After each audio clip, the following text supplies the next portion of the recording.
Hello there friends and welcome for today's Warhammer Rogue Trader guide.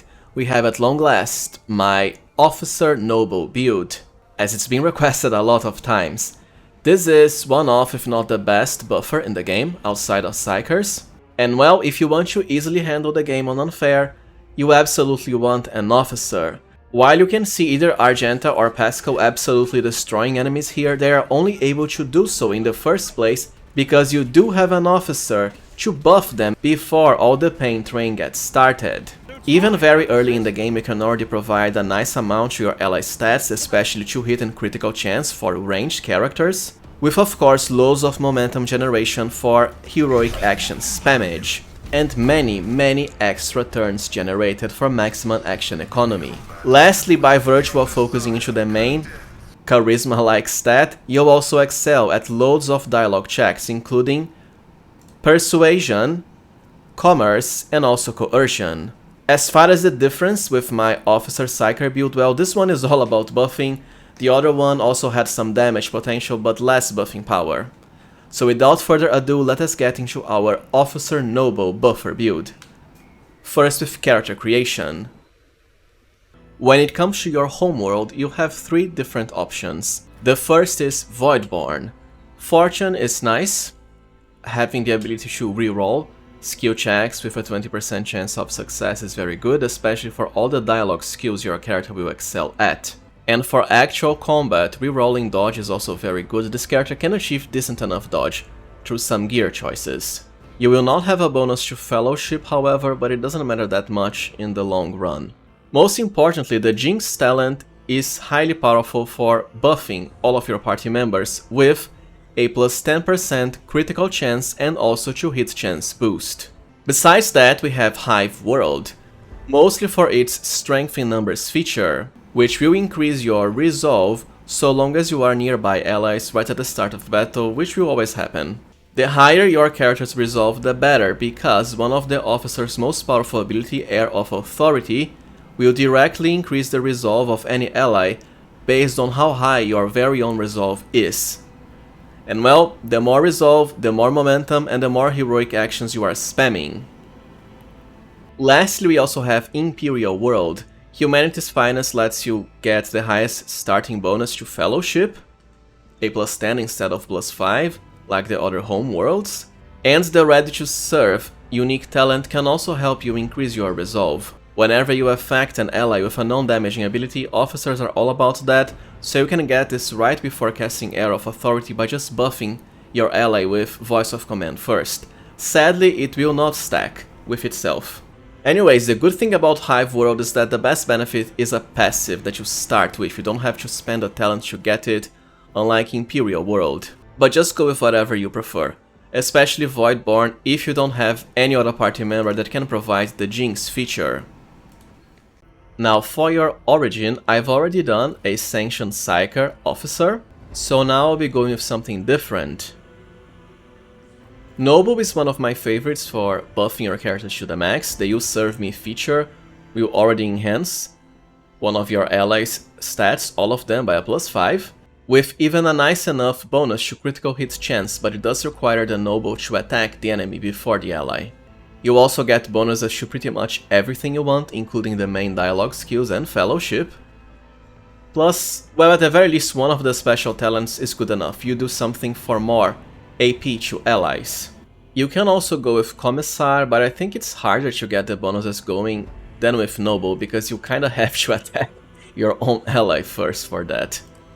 Meanwhile for Noble it's just automatically applied when buffing them, which officers excel at. So it's what I'll be going with. And yes, you can still go with a Sanctioned Psyker if you want. Ideally Biomancer to buff melee allies, Sanctic as I did before for nice enough all-around buffs, or Diviner especially for forewarning, one of the easiest ways of increasing dodge and parry of any ally. But even Mini Storm Priest can also work because Warhymn is really powerful for enhancing momentum, although Argenta the Sister of Battle already comes with this. But well, the more momentum the better for you, especially the fastest you can get it before enemies get to do anything. For your Triumph as a Noble, well, just pick whatever will enhance the skill you want the most. I'd rather Apex of Brilliance because of the boost to Persuasion. Later we can get a very nice gear that enhances your allies' power based on your own Persuasion. And for the Darkest Hour it can be anything, because none of the skills here matter for your build. But you might prefer not to pick Brand of Shame because you do have gear that lets you, well, make Lore Imperium scale based on Fellowship instead of Intelligence. For the Archetype, of course, we want Officer, and I've already explained before what makes it so good, all the nice buffs, and of course the best heroic action of them all. As far as your stats, Fellowship is your main one, so you want to max it out at 50. Even higher if you went with Imperial World. Willpower doesn't matter that much, a lot of the best officer talents don't care for it. It's only Fellowship instead. Then I would also maximize your Agility. While you do get an ability to act first before enemies, that's an extra turn. You still have your normal turn, which will depend on your initiative, and well, the more turns you get before the enemy, the better. Because for an officer, it's even more turns to allies. Through the Bring It Down feature, of course. And for the remaining points, you might as well go with, well, either Toughness for more hit points, it always helps, just in case, or Ballistic Skills if you went with Commissar, and also want to hit enemies. But I'd rather just have this officer buff other characters, and have them deal damage instead. So I'll be going with Toughness. For the first increases in skills, starting at level 2, well, just pick one of the main dialogue ones based on Fellowship to specialize into. I prefer Persuasion above all others, but there's a lot of Persuasion and also Coercion checks, not as many Commerce though. Level 3 means Bring It Down, amazing for extra turns.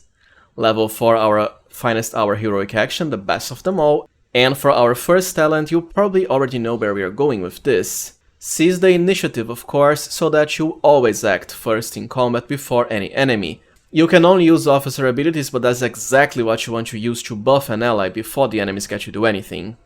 The more officers that have this talent, the better. And here's how it goes when multiple ones have it. The officer that you recruited last, so after the other characters, is the one that will act first, assuming they all have the talent, of course. Well, you can always recruit a mercenary for this purpose after you get Cassia, so that the mercenary will go first, then Cassia, then your main character, and so on. For level 5, Fellowship is the way to go. Keep increasing this until you can't anymore. And for our first generic talent, this of course will depend on your background and origin. If you went with Voidborn, Jinx as a talent. For Noble, however, I'd go with You Do Something, to increase the action points our servant gets on their turn. If you want higher skill checks, however, you can already pick base skill Persuasion even as early as this, but I wouldn't recommend it, it's not necessary even for unfair early on. For level 6, the choice is very simple, Focus. With this, whenever you use any ability on an ally, they'll also get a stacking bonus to their Perception and Ballistic skill depending on your Fellowship score. What this means is, in your first extra turn from the Seize the Initiative talent, by just applying Voice of Command, and later for example Arrow of Authority, you'll already stack this twice. And for the other officers that only cast Bring It Down, well, it will also increase those stats even further, because once again, it will stack with itself. Amazing for highly increasing the 2-hit chance and also critical chance of ranged allies like snipers or burst weapon users. Perfect for early game on unfair. Then more Fellowship. And for the officer ability at level 7, Arrow of Authority is the way to go for your main buffing officer. This is what lets your main damage dealers acquire a huge amount of resolve, which of course means more momentum, gains, and more heroic actions. As I mentioned before, the bonus will be based on your officer's own resolve score. It even has another secondary benefit of increasing the action points of your allies under Voice of Command, which will always be the case because you have seized the initiative to buff them before anyone gets to do anything, including enemies. For another talent, I'd go for an increase to your Fellowship. The higher your Fellowship, the better, for most of your powerful abilities and buffs. But you can also pick Grenadier to throw grenades. as later you'll get even more extra turns. And of course you might pick something from your origin, it's just that for Homeworld, well, besides camaraderie, the other ones don't do much, unless you want to attack with this character. Anyways, an increase to Fellowship for me. Then for the level 8 talent, go with Inspiring Speech. This will increase the power of your Air of Authority ability so that it also immediately increases the momentum gauge equal to the target's resolve, which of course will only become higher and higher if you know what you're doing, as I'll show you later on. Then more Persuasion or whatever other dialogue skill you want to focus in. For the first Finest Hour upgrade, it's also very simple. Upgrade number 4. This is what will let your characters, especially snipers and burst weapon users, well, essentially snipe half the enemy pack in one go, by virtue of Finest Hour not only removing the attack limitation by default, but also restoring 1 action point per kill, which means 1 extra shot of course. While it doesn't say here, there does appear to be an attack limitation of 11 attacks for each Finest Hour use, but that's plenty because afterwards you can just use another officer to cast it again on your main DPS. After you max Persuasion out, either Commerce or Coercion, I prefer Coercion because there are more checks based on it, I find. Once you finish Fellowship, you might as well start increasing Toughness, just for extra tanking. Willpower, it won't increase most of your abilities for this build. But there's also ballistic skills if, for example, you went with a Commissar or want to attack with your Officer. For level 11, go with Personal Oversight. With this, whenever you target an ally with an ability, that ally's resolve will also increase by +1, and it stacks, because you'll always be able to use at the very least Voice of Command and also Air of Authority in the same preemptive strike turn. Well, that's already a +2 to their resolve, and it will only get higher and higher once you get more abilities to buff your allies and more extra turns. Then more Toughness. And for the other officer ability at level 12, you might as well go with Take Aim, which can increase your snipers and burst weapon users' power even further, by letting them ignore cover, double the effective distance, even dodge. However, do note that this is only for the very first attack afterwards, it's not a full turn's worth of attacks, which is why I prefer to delay it for now. And for the generic talent, It Will Not Die is quite good at this point, because you're very close to the first story boss, which can be tough. The more hit points you have, the better, as you can't really revive characters during battle, so it helps not to die at all. Plus it also means less chances of getting injuries and traumas. For our level 13 talent, Steel Resolve. This increases your resolve by a nice +3 flat amount, which of course means more power to Air of Authority and also more momentum gains whenever our turn comes. Then more Coercion. After you max both out, well, you can either increase willpower or just go all out into ballistic skill, so that at least you can attack if you want. And anything goes for another generic talent at 14. There's base Q and Persuasion, because at this point the checks are getting kinda high on Unfair, and I do enjoy 100% chance, if not even higher. But like I said, you can also go with Grenadier, another Homeworld talent, the same for Origin, or a +5 to another stat, especially Agility, now that we already have Fellowship, which is what I'll be picking. The faster you can act in your normal turn, well, the better as well. It's not just about extra turns to seize the initiative. And for level 15, the first upgrade to Finest Hour, as to increase the damage of our allies, even permanent Voice of Command. And that's it for officer progression. As for your second archetype, I highly recommend you go with Master Tactician for this build at least. While it can be great for extra damage to press the advantage, it's also amazing for more buffs, especially more resolve and more extra turns. And for your first Master Tactician ability, well, Inspire would be ideal, because it can highly increase the damage of your most powerful allies, especially for burst weapons, which can fire multiple times per attack, with a flat amount that increases for every stack of tactical advantage you have. And well, the more momentum your allies generate, the more tactical advantage you also get, and you excel at that, from all the resolve buffs and so on. Flat sources of damage are not only kinda rare, besides of weapon upgrades, but they are also very good, because the more damage you have before getting other bonuses, the percentage-based ones, well, the bigger the final result would be, of course. After all, would you rather 200% of 20 or 200% of 40? It's just do the math, right? Sadly, I do believe Inspire is bugged at the moment and not working at all, so just keep it in mind for future patches and so on. Therefore, I recommend you go with Linchpin instead, which is yet another way of highly increasing your allies' resolve. Which once again means more momentum and more heroic action spammage.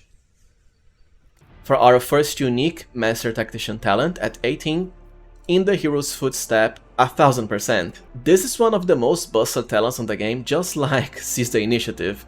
Whenever an ally performs a heroic act, and well, guess what, we excel at enabling them to do that, your officer will get a free extra turn, with around 2 action points, enough to buff your allies or use some other abilities if you want.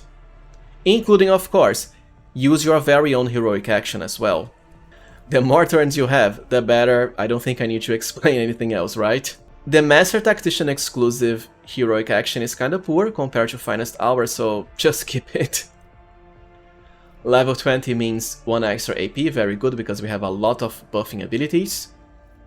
And a return to Fellowship increases. Then more Fellowship, and for another MT talent, you definitely want Nerves of Steel. With this, whenever anyone in your party gets momentum, they'll gain a +1 more, and it even stacks the more officers you have with this talent.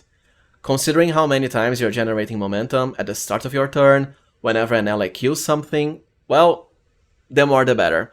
For another ability, as I said, Inspire is bugged, and Fervor is a lot better if you want this character to also have offensive power, because you can use this to get a lot more tactical advantage at the cost of some hit points.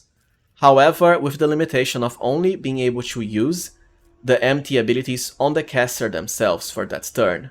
As this build is all about buffing your main damage dealers, not being one yourself, I won't bother with it. In the end, you might as well go with Assign Objective for, of course, even more momentum generation. Especially when you activate this through the extra turn provided by the In the Hero's Footstep ability. For your level 23 talent, I'd go with Hidden Advantage, so that all of your abilities will always work as if you had more stacks of tactical advantage, for of course more bonuses to Linchpin and Inspire when it gets fixed. Then more Persuasion, after that more Agility, and for another generic talent, I'd just go for base Q and Persuasion now. Honestly, we already have the best of the generic ones, at least for a buffer character. For your level 25 talent, Against All Odds, which will increase the number of tactical advantage stacks you start battle with equal to the number of enemies. Honestly, considering how many enemies you fight in this game per battle, around 10 to even 20, it's a good enough benefit and we have the space for it. Then more Persuasion, and more Agility once again. The first upgrade to your Master Heroic Action doesn't matter, because like I said, you'll never be using this as opposed to Finest Hour. Feel free to pick whatever you want. At the next level, you can choose a feat that directly increases the power of one of your officer abilities like Linchpin. For example, Reliance, to reduce the cost of Linchpin to 1/4 of your tactical stacks instead of half. And of course, for when Inspire is finally fixed, Unwavering Motivation is something you definitely should rush for, ideally after In the Hero's Footsteps. Because as I've already explained, the more flat sources of damage, the better for your main damage dealer. I'll just go for Reliance, because of Linchpin. Then more Coercion, and Agility. Any other generic talent, I'll just be going with Advanced Skill Persuasion, because like I said, I play on Unfair and I really want 100% skill checks even then. For the last MT ability, I'll just be picking Inspire to remind you to get it when it's finally fixed, ideally this week when the patch finally hits. But since it's bugged, well, go with Strong Point, which can provide temporary hit points. It's just that I don't see you ever using this as opposed to Linchpin or Assign Objective.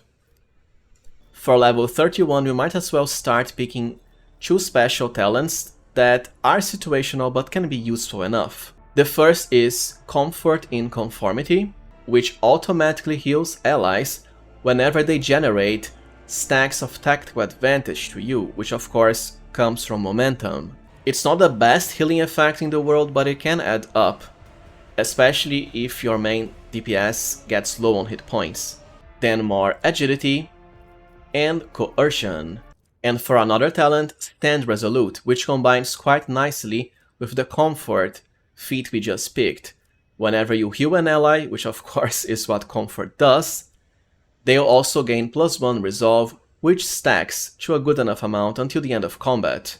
Because this will be your last Master Tactician specific talent, besides Exemplar levels, you can ignore both of these, because like I said, if you're killing most enemies before they get to do anything, it's not like healing is that good. And instead pick something like Primary Objective, although the damage bonus is very minor, and as I mentioned, Unwavering Motivation later for when Inspire is fixed.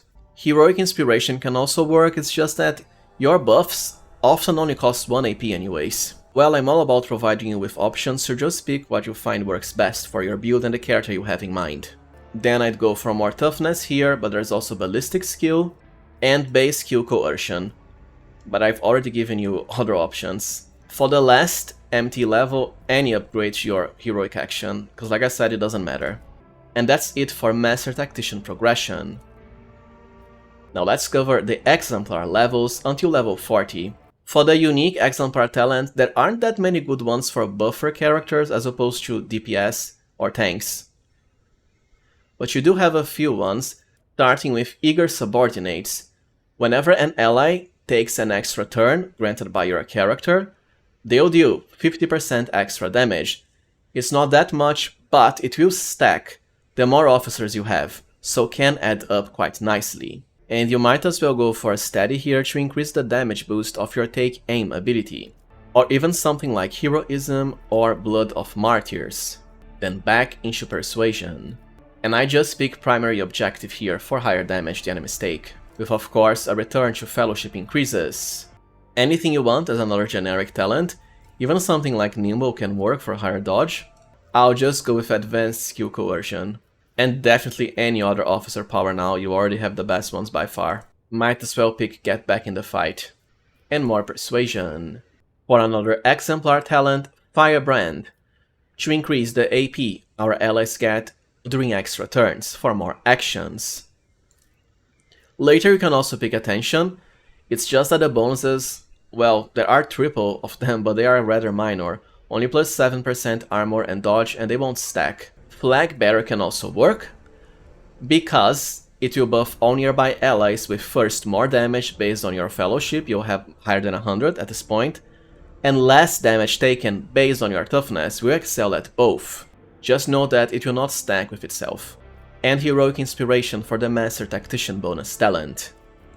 And that's it for level 40 Exemplar progression. Now as for how to play as this character, it's all super simple, even early on. Because you are the officer that will always act first, from the Seize the Initiative talent, you'll want to cast both Voice of Command and also Air of Authority in your main damage dealer, for me Argenta. If you have another officer like Cassia afterwards, or your main character, they are the ones that will cast Bring It Down to grant your allies extra turns, as they've already been buffed to the max. Then your main DPS can get started into killing the enemies, of course. Which will be very easy because of their super high to hit and critical chance, even early. And once you hit high momentum, after you reach the attack limit, ideally you want to pass, as it will go back to whatever officer provided Bring It Down, so you can use Finest Hour. It doesn't matter if this comes from the main buffing officer, any officer will do. But each can only use it once per battle. And the good thing is, after you go for Finest Hour, even if you pass, Because of the In the Hero's Footstep talent we picked as Master Tactician, you'll get a free turn with all of your officers that have it. Which means now you can actually buff your characters with even more stuff, especially the Noble, buff You Serve Me, or just wait for your actual turn to come, as the turn from Seize the Initiative locks you into officer abilities only. So just go for You Serve Me on your damage dealer again, or you can just buff another character, but ideally now with the Master Tactician buffs, such as Linchpin for Uber Resolve bonuses, and Inspire when it finally gets fixed for the maximum damage boost possible. You can also cast Air of Authority again, because it will increase momentum, even on the same character you did it before, like Argenta. And well, just go all out on the buffs. Of course, if you wanted to attack with your officer and had remaining AP, well, use Press the Advantage for a huge damage boost, and attack anyone. But there's not much of a point in doing that when you have your main DPS buffed to the max. Just look at that damage range, higher than 500 with just a normal attack. Alright, now let us cover gear for our Officer Noble buffer. For Chapter 1, mostly the Noble Silk Gloves for a +5 bonus to Persuasion, Theodora's Rosary for a bonus to Commerce and Lore, any armor so long as it doesn't reduce your dodge. You can get high enough dodge with this build, especially with some extra buffs and modifiers. And the Mantle of Heroism can be quite good if you have the Iconoclast alignment, as the extra bonuses from heroic actions to dodge, well, they can add up quite nicely when you can easily generate enormous amounts of momentum. For weapon, you can truly go with whatever you want, because chances are you won't be attacking at Act 1, even later in the game. But ideally, sniper rifles and other weapons that have bonuses to your 2-hit chance. As for Chapter 2, well, Commander's Monocle is here because the effect can be good enough as far as increasing the damage of your buffed allies, but I do think this is bugged and not working at all at the moment. So you might as well go for one of the monocles that increase your dialogue skills. The Chartist Pendant for more Fellowship and Commerce. Lastly, it can even highly increase your Lore Imperium if you are, at the very least, at the 2nd rank of the Dogmatic Alignment. Not really possible for mercenaries, but for player characters and party members, sure. As it will make your Lore Imperium scale based on Fellowship instead of Intelligence. So someone like Cassia, for example, could go from 40 to almost 90, just like that. Anyways, the bonus to Fellowship is still good enough. Most importantly, the Nobleborn Mantle to highly increase the Fellowship score of your officer, so long as there aren't any enemies nearby. Very easy to do as well, because you'll always act first. As for Chapter 3, well, your most important gear is the Commissar Cap, which you get by defeating the Commissar NPC. It's a huge bonus to Fellowship and also to the critical hit chance of all party members.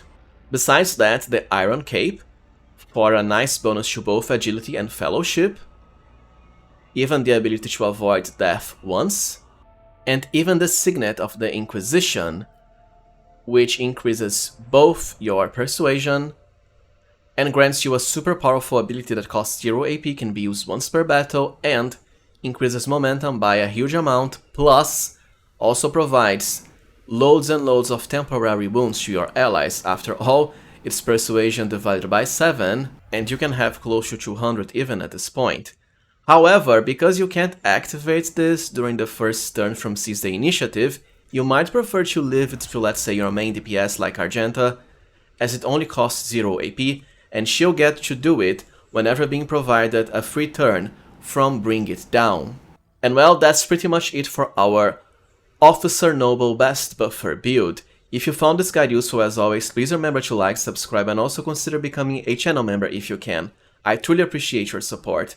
Thank you for watching, and see you next time, friends.